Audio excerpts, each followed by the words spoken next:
4 years have gone by since the electoral win no one saw coming, and Donald Trump was inaugurated as the 45th President of the United States.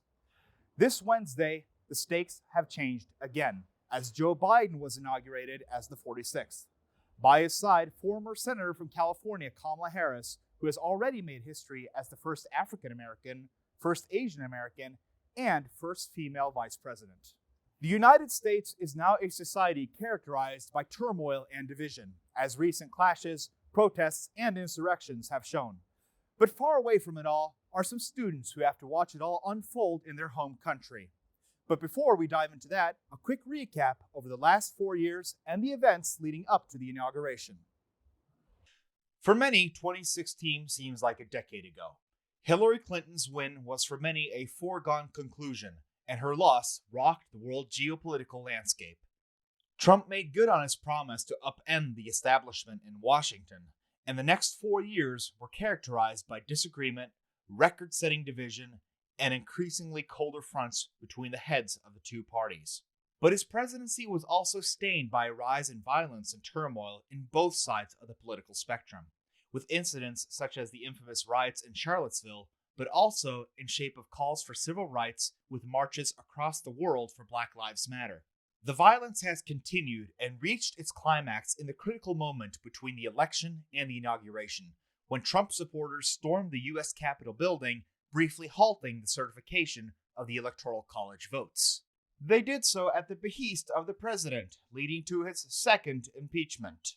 This week, we drove to Falmtoft and spoke with some American exchange students and heard their thoughts regarding the election, the violence, and the peaceful transition of power.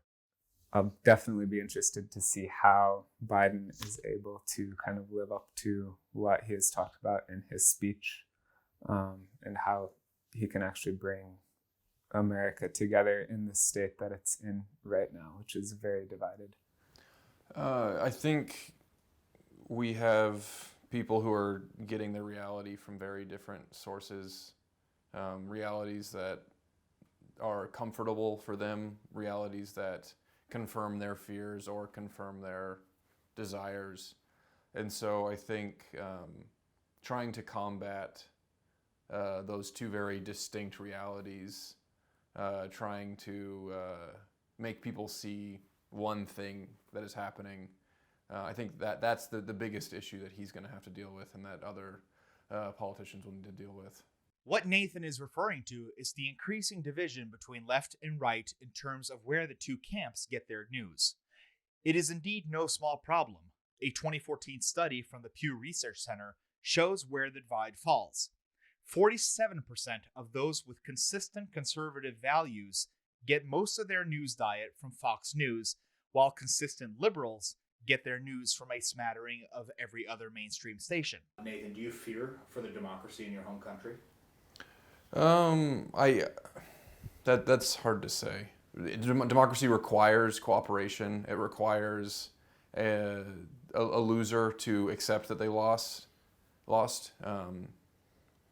And right now, we have a lot of losers that are not accepting that they lost. I am worried about the state of our democracy. I am worried that going forward, things that weren't normal before have become normal. I'm fearful. I'm also not sure where it's going to go. For our two American friends, seeing the unrest at home is unsettling. They are observing it all from a country on a different continent, but what does that do to a person? Will, on his hand, finds it a bit troubling. I wouldn't say I feel like glad that I'm here away from it all. There's a part of me that is like, yeah, America is my home country. Like, I do belong there. To just be away from it all isn't necessarily any comfort to me. For Nathan, it is a question of values and where he feels the most connection to. I don't feel a need to go back. I don't think that I would go back and be doing something so eventful as to save or to fix the American psyche. So I think I'm fine here. From what we have heard, it is hard to sit with a feeling of serenity, even though a new era of calm is afoot. What has become evident is that President Biden has his work ahead cut out for him, a grand job of reconciliation and healing the divides. The race is long, but peace is on the horizon. As for the president and a new vice president, now comes a great opportunity to learn from the mistakes of the past and using that knowledge to forge a more prosperous future. Or, as the preamble to the U.S. Constitution stipulates, a path to a more perfect union. For BSTV News in Bergen, Tobias Lucy.